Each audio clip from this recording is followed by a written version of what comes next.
What does counselling mean? Normally, we come across this word as an expert advising us so that we come out of that problem or we can handle that situation in a better way. This is what counselling means. You normally visit the counsellors, even in companies you have counsellors who are experts in their field and let you know what decision you should take, how you can give out your best in that particular area. And we have the topic of genetic counselling. Now, what would be a genetic counsellor aim at? The genetic counsellor would be an expert who would be counselling the individuals, okay, about what? About genetic disorders, okay. So, what do we have in genetic counselling? Genetic counselling is the process in which the individuals or families, they are advised about the chances or the risks that they can face or the risks that they are in terms of genetic disorders. That means those individuals who are either suffering or at the risk of getting some kind of genetic disease, they are advised that once the disease comes or once the risk overtakes them, how can they deal with it? Medically, psychologically, familially, all those conditions, that is taken care by a genetic expert, okay, who counsels the individual that how can you deal with such a risk if it comes, how can you adapt to all the conditions in which the genetic disorder is going to manifest itself. So, the person who gave this term was Sheldon Stark Clark Reed. Yeah, he gave the term genetic counselling. Clark Reed was the one who gave this genetic counselling term in 1947. He came up with the idea of genetic counselling. Now, you should also have realized by now that we saw that these diseases, they are never into occurrence. We talk a lot about this malaria, we talk a lot about cholera, but for few people who are going to watch this and for few who had just ignored otherwise, these new terms, they will be baffling that these diseases are also there. When I was of your age, I was surprised to know that these genetic disorders have also taken the world on its toes and there are many people who are suffering from it and there is no solution to it basically.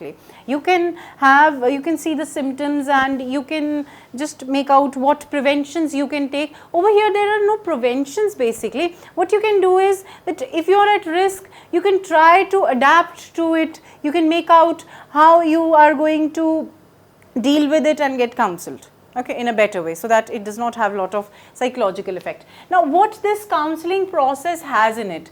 First of all, the counsellor has to interpret the medical histories of the families, okay. Certain families who come for counselling, their interpretation of medical history is done so that if they are having any chances of occurrence or reoccurrence of genetic disorder, so the counsellor is going to tell them. Once there is a chance of occurrence or reoccurrence, the counsellor is going to educate them. Now, education about what? What the disorder is about, what are the treatments, what are the probabilities, okay, what would be the symptoms, how can they avoid it, and last is that counselling them for the risk that lies overhead. Okay, they are made emotionally strong, they are told how they can manage the risk in the better way and best possible way, not to get psychologically affected by the disorder. At the same time, this genetic counselling is considering the counsellors sitting in labs and studying about the genetic diseases.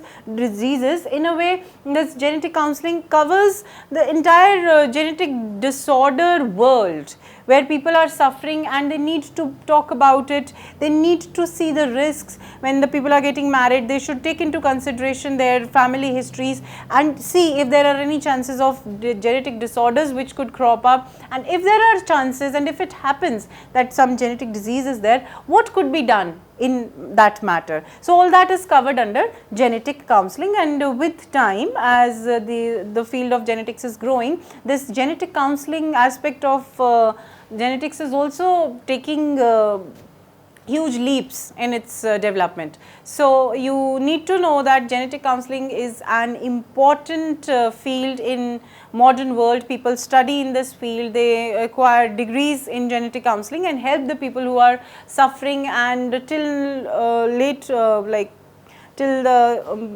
half of, middle of this 20th century, these genetic disorders were like taboos, or they were like curses. Now a lot of them are being studied, they are being talked about, and it is a sigh of relief for those who are suffering or those who are at risk of these genetic disorders.